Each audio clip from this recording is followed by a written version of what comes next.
So Black Friday ngayon sa US and nag-check ako, nag-shopping ako online at ito yung mga choices na nakikita ko na pinaka-best deals para sa inyo. So simulan natin sa pinaka-best deal na nakita ko, which is itong MacBook Air M4. This is 2025 version, no?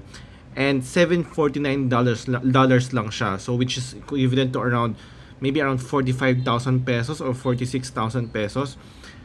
Dito pag bibili ka sa Pilipinas, maybe around 60 to 70 plus. At kung natatakot ka naman sa pag-ship sa Pilipinas, malaki yung tax, etc., mayroon akong share sa inyong hack towards the end of this video.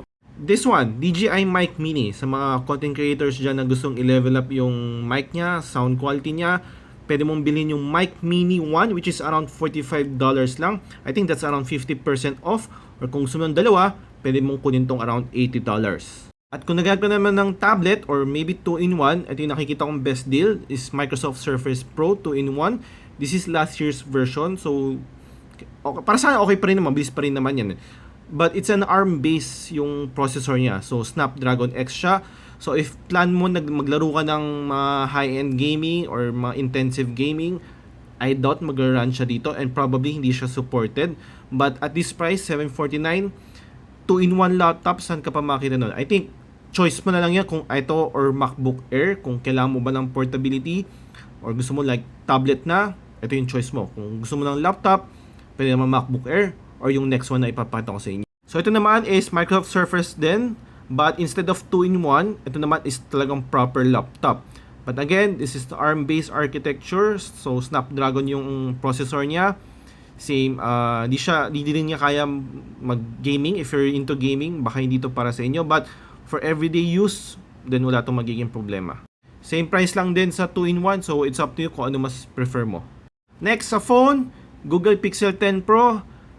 As usual, every Black Friday, malaki ang discount niya. So from $1,100, $849 lang siya. So that's equivalent to around maybe less than 50,000 pesos, no? Less than, a little less than 50,000 pesos.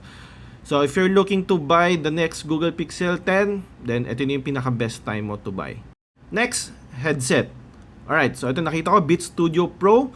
I'm not sure kung anong year to, no? But at this price, 50% off, I think it's a steal, no? Sa mga hindi nakalam, ang Beats Studio Pro ay owned na ng Apple. So basically, Apple pa rin may-ari nito, iba lang branding. And I heard maganda rin ang reviews nitong headphone na to. So if sakto naghahanap ka ng headset, ito na yung time mo. So sa mga magtatanong dyan kung paano i-ship sa Pilipinas nang wala masyadong malaking tax na binabayaran or maliit lang. So actually gumawa na akong video about this. Meron akong isang service courier na ginagamit para mag-ship ng mga products from US papunta dito. And depende yan sa weight and size. So if bumibili ka ng, let's say, cellphone, estimate kong shipping fee lang is around 1,000 pesos to 1,200 pesos. Kasama na doon ng tax, door to door na yon. But syempre, kung bibili ka ng mas malalaki, appliance, or mabigat na laptop, yung kayo na kong pinakita is magaan lang naman yun eh. So, I don't think aabot ka ng maybe more than 3,000 pesos. Baka less than 2 or 2,000 pesos. But again, nagdidepend siya or nag-vary siya sa weight and size.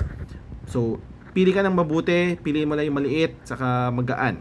So, punta lang kayo sa YouTube ko, search mo na lang to. TLDR, ang gamit kong service courier is shipping cart. So, kung gusto mo ng tutorial kung paano gamitin yon, then panoorin mo tong video na to sa YouTube.